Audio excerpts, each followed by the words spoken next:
Hello everyone, welcome to beyond teachings. I am Suman Shankar, your physics teacher. तो आज हम लोग क्या पढ़ने वाले स्टूडेंट्स, आज हम लोग जानने वाले हैं आपके फिजिक्स का जो सेकंड चैप्टर है, ठीक है, that is light, shadows and reflection. याद होगा प्रीवियस सेशंस में हम लोगों ने जो था इसके पहले वाले चैप्टर कंप्लीट किया। याद होगा motion and measurement of distances complete किया था, उसके बारे में पढ़ा था। तो आज जो हम लोग पढ़ने वाले हैं वो एक डिफरेंट टाइप का चैप्टर है। उसमें हम लोग पढ़ने वाले हैं किसके बारे में, इसमें लाइट के बारे में पढ़ने वाले, राइट। लाइट के बारे में आप लोग सब जानते हैं लाइट क्या होता है, ठीक है। बहुत सारे सोर्सेज ऑफ लाइट के बारे में आप लोग जानते होंगे। ल्यूमिनस लाइट सोर्स होता है, नॉन ल्यूमिनस लाइट सोर्स होता है, ठीक है। ल्यूमिनस लाइट सोर्स का मतलब क्या होता है, जिससे लाइट निकलता है बाहर, ठीक है। जैसे सपोज एक नेचुरल ल्यूमिनस लाइट सोर्स का एग्जाम्पल क्या है, जैसे सन हुआ, ठीक है ना, सन हुआ। उसके अलावा जो फायर फ्लाइज होता है, जुगनू, जानते हैं ना आप लोग, तो वो क्या है, वहाँ उससे लाइट क्या होता है, निकलता है, नेचुरल सोर्स है वो। उसके अलावा मैन मेड ल्यूमिनस सोर्स भी होता है जिससे लाइट निकलता है, जैसे कि बल्ब हुआ, ट्यूबलाइट हुआ, ये सब क्या है, man made luminous light source है, ठीक है। तो लाइट्स के बारे में तो हम लोग जानते हैं कि लाइट्स क्या होता है, डिफरेंट काइंड्स ऑफ सोर्स से लाइट निकलता है। ये आप लोगों ने प्रीवियस क्लास में पढ़ा होगा मुझे लगता है, ठीक है। तो आज के चैप्टर में जो हम लोग पढ़ने वाले हैं वो हम लोग जानने वाले हैं सबसे पहले क्या होता है लाइट, और लाइट क्या किस किस चीज़ से होकर लाइट पास कर सकता है। जैसे सपोज आप लोगों ने देखा होगा कि कुछ ऐसा चीज़ होता है जिसके आर पार दिखाई देता है ना, जैसे क्लीन ग्लास, सपोज एक क्लीन ग्लास है, या फिर क्या एक क्लियर वाटर है सपोज, ठीक है ना, साफ पानी है, तो हम क्या कर सकते हैं, उसके आर पार देख सकते हैं। कुछ चीज़ें ऐसी होती है हम लोग जिसके आर पार नहीं देख पाते हैं, है ना, जैसे कि वुड हुआ, मेटल हुआ, प्लास्टिक हुआ, ये सारी चीज़ें क्या होती है, हम लोग उसके आर पार नहीं देख पाते हैं। और कुछ चीज़ें ऐसी होती है हम जिसके आर पार देख पाते हैं, पर थोड़ा सा देख पाते हैं, धुंधला धुंधला हल्का देख पाते हैं, है ना, जैसे कि वैक्स पेपर हुआ। अगर एक पेपर में आपने क्या किया, ऑयल लगा दिया, तो हम उससे थोड़ा थोड़ा आर पार देख सकते हैं। तो ये सारी चीज़ें हम लोग पढ़ेंगे। फिर हम लोग जानेंगे किसके बारे में, फिर हम लोग जानेंगे ट्रांसपेरेंट, ट्रांसलूसेंट, ओपेक ऑब्जेक्ट के बारे में। तो जैसा मैंने आपको अभी बताया कि कुछ चीज़ों के आर पार देख सकते हैं हम लोग, कुछ चीज़ों के आर पार हम लोग नहीं देख सकते हैं, तो वैसे ऑब्जेक्ट को हम लोग इस तीनों में डिवाइड करते हैं, ठीक है। फिर हम लोग जानेंगे उसके बाद शैडोज़ के बारे में। शैडोज़ का मतलब क्या होता है, परछाई, ठीक है ना। तो शैडोज़ आपने सबने देखा होगा, शैडो हर जगह बनता है। तो हम लोग जानेंगे कि जो शैडो होता है आखिर क्या होता है और किस तरह से बनता है, और शैडोज़ का क्या क्या प्रॉपर्टीज़ होता है, ठीक है। उसके बाद हम लोग जानेंगे किसके बारे में, पिन होल कैमरा के बारे में जानेंगे। कैमरा अगर आप लोगों को बोला जाता है तो आप लोग क्या बोलेंगे, कैमरा तो बहुत डिफिकल्ट होगा आपको लगता है बनाना, राइट। लेकिन अगर हम लोग पिन होल कैमरा के बारे में जैसे ही पढ़ेंगे तो हमें समझ में आ जाएगा कि एक सिंपल सा कैमरा जो है हम लोग भी बना सकते हैं और उससे हम लोग इमेज देख सकते हैं, ठीक है। लास्ट हम लोग पढ़ेंगे उसके बाद मिरर्स एंड रिफ्लेक्शन। तो रिफ्लेक्शन का मतलब क्या होता है, सबसे पहले रिफ्लेक्शन का मतलब होता है कि लाइट क्या हो रहा है, अगर लाइट कहीं से आ रहा है और किसी चीज़ में क्या हो रहा है, टकरा रहा है, स्ट्राइक कर रहा है, राइट, और टकराने के बाद वापस हो रहा है, तो उस प्रोसेस को मैं बोलता हूँ रिफ्लेक्शन, है ना, लाइट स्ट्राइक करके वापस आना। तो जनरली जो रिफ्लेक्शन होता है, लाइट जो जनरली टकराता है और जो क्या होता है वापस जब आता है, तो जनरली वो किस में होता है, वो ओपेक ऑब्जेक्ट्स में होता है, ठीक है। ओपेक ऑब्जेक्ट का मतलब होता है जिसके आर पार हम लोग नहीं देख सकते। तो ओपेक ऑब्जेक्ट का एक बहुत अच्छा एग्जांपल है मिरर, ठीक है ना। मिरर के हम लोग आर पार नहीं देख सकते हैं, तो हम लोग पढ़ेंगे इसके बाद लास्ट में कि मिरर में किस तरह से रिफ्लेक्शन होता है, ठीक है, और हम लोग किसी भी चीज़ को हम लोग देख पाते हैं, है ना। मिरर में जब हम लोग देखते हैं तो हमें अपना क्या दिखाई देता है, हमें अपना इमेज दिखाई देता है ना, इमेज। तो वो क्यों दिखाई देता है, क्योंकि मिरर क्या करता है, मिरर रिफ्लेक्शन करता है, ठीक है।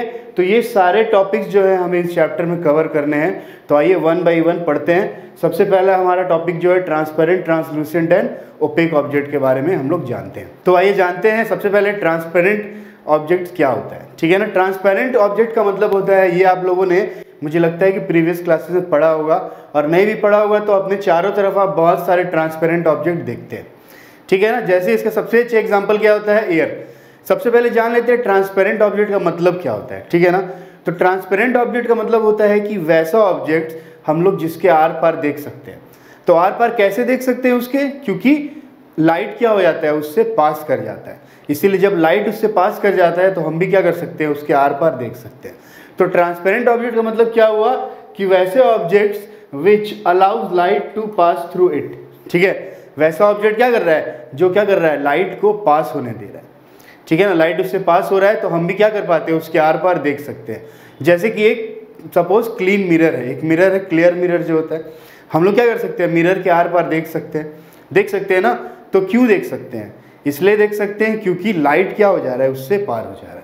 ठीक है, जैसे यहाँ पे एग्जांपल दिया हुआ है एक ट्रांसपेरेंट ऑब्जेक्ट का, एक ट्रांसपेरेंट क्लियर ग्लास है, दिख रहा है ना यहाँ पे। तो यहाँ पे क्या हो रहा है कि जो ये दोनों बच्चे क्या है उसके पीछे खड़े हैं, लेकिन फिर भी हम लोग उसको देख पा रहे हैं ना, क्योंकि क्या हो रहा है कि लाइट जो है इससे पास होके आर पार हो जा रहा है, जिसके कारण हम लोग को उसके जो पीछे है वो भी दिखाई दे रहा है। तो वैसे ऑब्जेक्ट को हम लोग बोलते हैं ट्रांसपेरेंट ऑब्जेक्ट। और ट्रांसपेरेंट ऑब्जेक्ट का सबसे अच्छा एग्जाम्पल है क्या, एयर। ठीक है ना, एयर। जैसे हमारे चारों तरफ क्या है, एयर है, लेकिन फिर भी हम लोग सारी चीज़ों को देख पाते हैं ना। लेकिन कभी कभी क्या होता है कि एयर के साथ सपोज कुछ डस्ट आ जाता है ना, बहुत धूल आ जाता है, तो उस केस में हम लोग क्या होता है, हमें क्लियर नहीं दिखाई देता है। तो सबसे पहला एग्जाम्पल ट्रांसपेरेंट ऑब्जेक्ट क्या हुआ, क्लियर एयर हुआ। उसके अलावा और भी इसका एग्जाम्पल है, जैसे मैंने आपको बताया था वाटर। वाटर अगर क्या हो, वाटर अगर क्लियर हो, प्योर वाटर अगर हो, उसमें कोई गंदगी अगर ना हो, तो हम वाटर को के आर पार देख सकते हैं ना। तो इसीलिए वाटर भी क्या है, एक ट्रांसपेरेंट ऑब्जेक्ट है। उसके अलावा और बहुत अच्छा और एक सिंपल सा एग्जांपल जो हम लोग अपने चारों तरफ देखते हैं वो क्या है, वो है क्लियर ग्लास। ठीक है, क्लियर ग्लास। जैसे स्पेक्टिकल जो होता है, चश्मा पहनते हैं हम लोग पावर वाला, तो वो भी क्या है, वो क्लियर ग्लास है। तो क्लियर ग्लास है तो हम लोग उसके आर पार क्लियरली देख पाते हैं। लेकिन जो सन ग्लासेस होते हैं, गॉगल्स होते हैं, हम लोग उसके आर पार देख पाते हैं पर पूरा क्लियरली नहीं देख पाते हैं, थोड़ा कलर हम लोग को दूसरा दिखाई देता है। पर जो प्लेन ग्लासेस होते हैं, क्लियर ग्लासेस होते हैं, ठीक है, स्पेक्टिकल्स जिसको हम लोग बोल सकते हैं, वो होते हैं, हम लोग उसके आर पार देख पाते हैं। ठीक है, तो वो किसके कैटेगरी में आएगा, वो आएगा ट्रांसपेरेंट ऑब्जेक्ट्स की कैटेगरी में आएगा। तो ट्रांसपेरेंट ऑब्जेक्ट का मतलब क्या हुआ, वैसे ऑब्जेक्ट्स जिससे लाइट क्या हो जाए, पास हो पाए और हम लोग उसके आर पार देख पाए। समझ में आ रही है ना बात। तो ट्रांसपेरेंट ऑब्जेक्ट का बहुत सारे एग्जांपल, यहाँ 3-4 एग्जांपल मैंने दिया हुआ है, और भी बहुत सारे एग्जांपल अगर आप देखें अपने चारों तरफ सराउंडिंग्स में तो आपको मिलेंगे। ठीक है, उसके बाद जो आता है वो होता है ट्रांसलूसेंट ऑब्जेक्ट। ठीक है, ट्रांसलूसेंट ऑब्जेक्ट का मतलब क्या होता है कि वैसे ऑब्जेक्ट जिसके आर पार हम लोग देख तो पाते हैं, पर जितना ट्रांसपेरेंट ऑब्जेक्ट के आर पार देख पाते हैं उतना क्लियरली नहीं देख पाते हैं। ठीक है ना। ट्रांसलूसेंट का मतलब क्या हुआ कि वैसे objects which allows some light to pass through it. ठीक है, मतलब कुछ लाइट को वो पास कर पाते हैं। ठीक है, इसीलिए हम लोग क्या कर पाते हैं, ट्रांसलूसेंट ऑब्जेक्ट के हम लोग पूरा क्लियरली नहीं आर पार देख पाते हैं। जैसे इसका बहुत अच्छा एग्जांपल क्या होगा, जैसे सपोज आप लोग के बाथरूम में जो एक विंडो लगा हुआ होता है, देखा ना, विंडो कैसा होता है, ग्लास का तो होता है, पर कैसा होता है, थोड़ा धुंधला टाइप का होता है ना। तो जिसके आर पार हम लोग देख तो पाते हैं पर उतना क्लियरली नहीं देख पाते हैं, तो उस टाइप के ऑब्जेक्ट को हम लोग क्या बोलते हैं, ट्रांसलूसेंट ऑब्जेक्ट। फॉर एग्जाम्पल आपने एक पेपर ले लो, पेपर में क्या कर लो, ऑयल लगा लो। ठीक है, थोड़ा सा ऑयल अगर लगा लो, वेजिटेबल ऑयल, तो क्या होता है, उस पेपर के हमें आर पार दिखने लगता है पर उतना क्लियरली नहीं देख पाते हैं। ठीक है ना।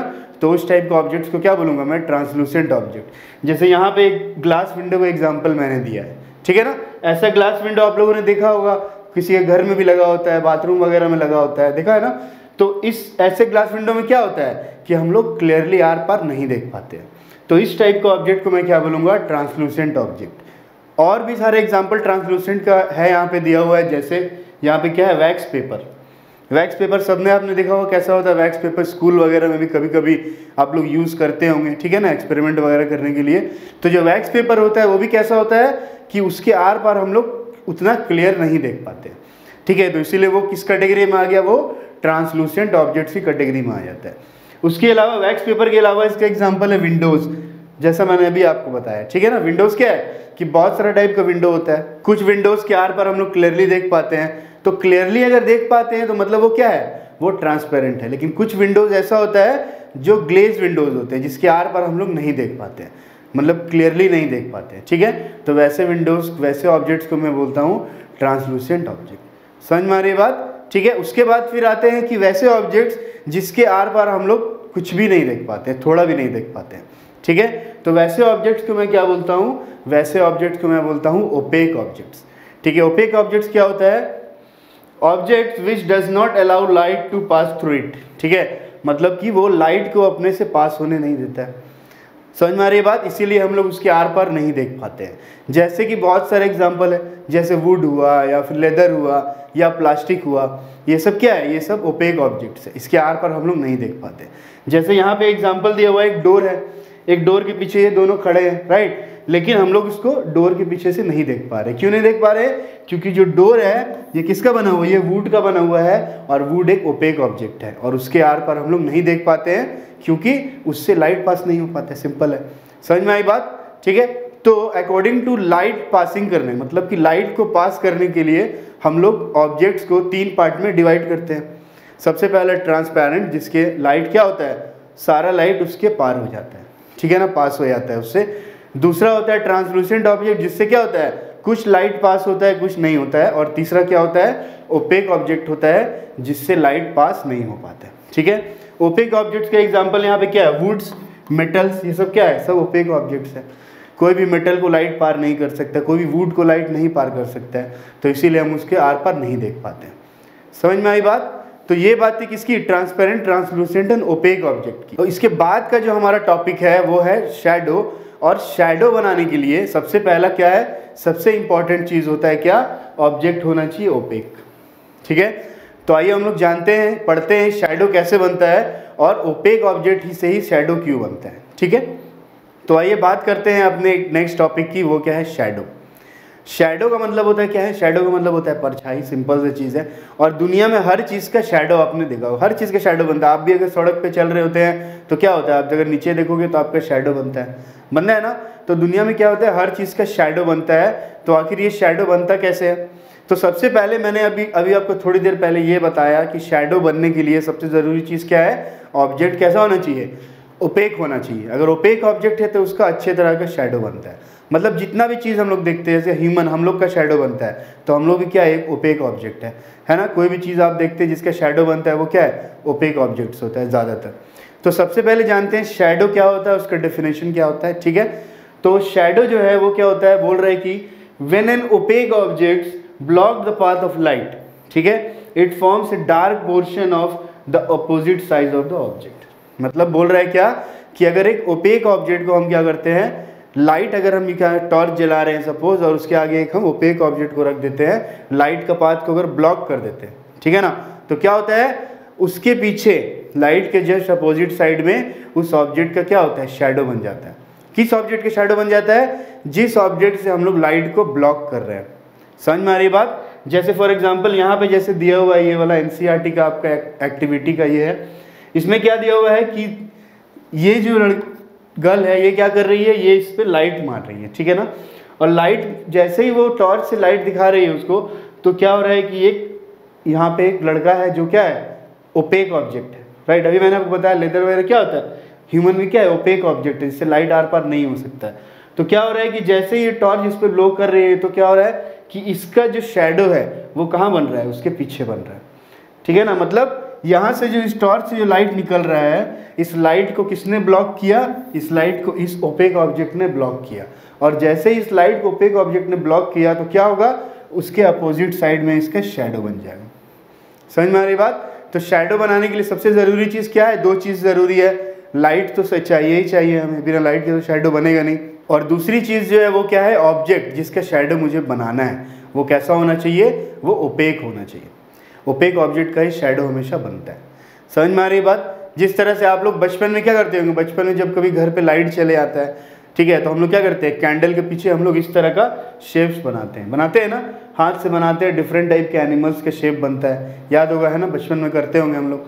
तो ये भी क्या है, शैडो है। तो ये शैडो कैसे बन रहा है, ये क्या है, ये हमारा हाथ है, ओपेक ऑब्जेक्ट है। और जैसे ही लाइट इस पर पड़ा, तो मैंने लाइट को जैसे ही ब्लॉक किया, तो क्या होगा, इसके पीछे क्या हो जाएगा, इसका शैडो बन जाएगा। यही होता है ना, ठीक है। तो शैडो बनाने के लिए आपको याद क्या रखना, लाइट होना चाहिए, और दूसरा ऑब्जेक्ट कैसा होना चाहिए, ओपेक होना चाहिए, ठीक है। दूसरी चीज़ जो है शैडो के लिए वो इम्पॉर्टेंट क्या है, सबसे पहले कि transparent object does not make shadow. Transparent object जो होता है वो कभी शैडो नहीं बनाता है, ठीक है ना। जैसे फॉर एग्जांपल अगर कोई क्लियर मिरर मैंने रखा, कोई क्लियर मिरर है, ग्लास है, जिसके आर पार दिख रहा है, ग्लास के आर पार दिख रहा है, तो अगर मैं उसका शैडो बनाना देखना चाहूँ, तो शैडो क्या है, उसका उतना ज़्यादा क्लियर शैडो मुझे नहीं दिखाई देगा जितना ओपेक ऑब्जेक्ट दिखाई देता है, ठीक है। ऑब्जेक्ट जितना ओपेक होगा उसका शैडो उतना ही डार्क होगा, मतलब उतना ही ब्लैक होगा, ठीक है। और जैसे जैसे क्या होते जाएगा, ऑब्जेक्ट फिर ट्रांसपेरेंट होते जाएगा, ट्रांसलूसेंट होते जाएगा, तो उसका जो शैडो है उसका डार्कनेस क्या हो जाएगा, खत्म होते जाएगा, और वो उतना डार्क नहीं रहता है, ठीक है। तो इसीलिए हम जानते हैं कि जो ऑब्जेक्ट कैसा होता है, ट्रांसपेरेंट होता है, वो कभी क्या बनाएगा, शैडो नहीं बनाएगा। ठीक है, नेक्स्ट इज शैडो हमेशा कैसे बनता है, शैडो हमेशा it forms opposite to the source of light, मतलब जिधर से लाइट आ रहा है, सोर्स ऑफ लाइट जिधर से आ रहा है उसके अपोजिट साइड में शैडो बनेगा हमेशा। ठीक है ना, जैसे यहाँ पे क्या हो रहा है कि टॉर्च क्या हो रहा है, इस तरह से टॉर्च का लाइट इधर जा रहा है ना, और शैडो किधर बन रहा है, उसके अपोजिट साइड बन रहा है, अपोजिट साइड बन रहा है ना शैडो। ठीक है, तो शैडो हमेशा लाइट सोर्स के अपोजिट साइड में बनता है। नेक्स्ट प्रॉपर्टी क्या है शैडो का, कि शैडो जो होता है वो इंफॉर्मेशन देता है about the shape of the object. ठीक है, किसके बारे में बताता है, ऑब्जेक्ट का शेप के बारे में बताता है। ठीक है, देखा होगा आप लोगों ने, अगर आपके पास कोई शैडो दिखाया जाए आपको और बोला जाए कि ये शैडो किस चीज़ का शैडो है, तो ज़्यादातर सिचुएशन में, मैक्सिमम सिचुएशन में आप उसको बता सकते हैं कि वो क्या चीज़ का शैडो है, बता सकते हैं ना, क्योंकि शैडो क्या होता है, शैडो आउटलाइन देता है किसी का भी। अगर किसी का भी शैडो बन रहा है, जैसे सपोज इसका शैडो बन रहा है, तो ये पूरा क्लियर तो नहीं दिखाई देगा, इसका आउटलाइन दिखाई देगा इस तरह से, है ना, आउटलाइन दिखाई दे रहा है सिर्फ। तो इससे हमें ये पता चल जाता है कि जो शेप है उसका शेप कैसा है, और कभी कभी वो शेप को देख के हम ये भी बता सकते हैं कि वो किस चीज़ का शैडो है, बता सकते हैं ना। ठीक है, ये है नेक्स्ट प्रॉपर्टी जो इसका है, क्या बोल रहा है कि साइज ऑफ द शैडो जो होता है, शैडो का साइज बढ़ सकता है और कम भी हो सकता है। वो क्या चीज़ के ऊपर डिपेंड करता है, लाइट सोर्स और स्क्रीन का मतलब होता है जिस जगह पे शैडो बन रहा है। ठीक है ना, जैसे फॉर एग्जांपल यहाँ पे अगर शैडो बन रहा है, तो कहाँ पे शैडो बन रहा है, यहाँ पे उसने क्या रखा हुआ है, एक पेपर रखा हुआ है, उस पर इसका शैडो बन रहा है। ठीक है, तो शैडो बनने के लिए स्क्रीन का होना ज़रूरी है। और साइज ऑफ द शैडो जो होगा, ठीक है, जो शैडो का जो साइज होगा वो कैसे बढ़ता घटता है, तो बोल रहा है कि size of shadow can be increase और decrease by changing the distance between object and screen. ठीक है, मतलब ऑब्जेक्ट और स्क्रीन का अगर हम लोग क्या करते हैं, डिस्टेंस को बढ़ाते घटाते हैं, तो ऑब्जेक्ट का भी क्या होगा, शैडो भी बढ़ेगा घटेगा। होता है ना ऐसा, कभी आप अगर सपोज कोई शैडो बन रहा होता है और लाइट सोर्स सपोज शैडो बन रहा है, तो अगर लाइट को हम दूर लेके जाते हैं तो क्या होता है, शैडो का साइज छोटा होने लगता है ना। लाइट को अगर ऑब्जेक्ट के और सामने आने लगते हैं तो क्या होता है, शैडो का साइज बड़ा होने लगता है। होता है ना, सपोज ये हैंड मेरा क्या है, ऑब्जेक्ट है, मुझे इसका शैडो बनाना है पीछे, तो मैं अगर यहाँ से टॉर्च यहाँ से जलाऊंगा तो क्या होगा कि अगर मैं टॉर्च को इस तरह दूर लेके जाऊंगा तो क्या होगा, शैडो का साइज छोटा होने लगेगा। ठीक है, और फिर सामने लेके आऊँगा लाइट सोर्स यानी टॉर्च को, तो शैडो का साइज बड़ा दिखने लगेगा। ऐसा होता है ना, तो इसीलिए शैडो का साइज क्या हो सकता है, इंक्रीज और डिक्रीज दोनों हो सकता है। क्या चीज़ के ऊपर डिपेंड करता है कि लाइट सोर्स और स्क्रीन के बीच का डिस्टेंस कितना है। ठीक है, मतलब कि यहाँ पे लाइट सोर्स है टॉर्च, ठीक है, और यहाँ पे स्क्रीन है, तो अगर मैं इस दोनों का डिस्टेंस को क्या करूँगा, लाइट सोर्स को दूर लेके जाऊँ, राइट, तो क्या होगा, लाइट सोर्स को दूर लेके जाऊँगा तो ये जो साइज है ये छोटा होने लगेगा शैडो। ठीक है, और वही क्या करूँ, लाइट सोर्स को सामने अगर लेके आऊँ तो इसका साइज क्या होने लगेगा, बड़ा होने लगेगा। ठीक है ना, तो ये दो चीज़ के ऊपर डिपेंड करता है। तो ये बात थी शैडो की, क्या होता है शैडो और प्रॉपर्टीज़ के बारे में जाने हम लोग। ठीक है ना, तो आज के सेशन में हमने क्या जाना स्टूडेंट्स, आज के सेशन में हमने जाना transparent, translucent and opaque object के बारे में, और हम लोगों ने क्या जाना, ओपेक ऑब्जेक्ट से क्या बनता है, शैडो बनता है। ठीक है, और शैडो बनने के लिए जो जो चीज़ ज़रूरी होती है वो चीज़ हमने जाना, और शैडो का प्रॉपर्टी क्या क्या होता है। ठीक है, तो होप ये सेशन आपको समझ में आया होगा और पसंद भी आया होगा। फिर भी कोई डाउट व क्वेरी हो तो कमेंट्स बॉक्स में ज़रूर लिखें। तो मिलते हैं अगले सेशन में एक नए टॉपिक के साथ, और जानते हैं मिरर और रिफ्लेक्शन के बारे में और पिन होल कैमरा के बारे में। तो स्टूडेंट्स मिलते हैं अगले सेशन में, तब तक के लिए goodbye, take care and thank you.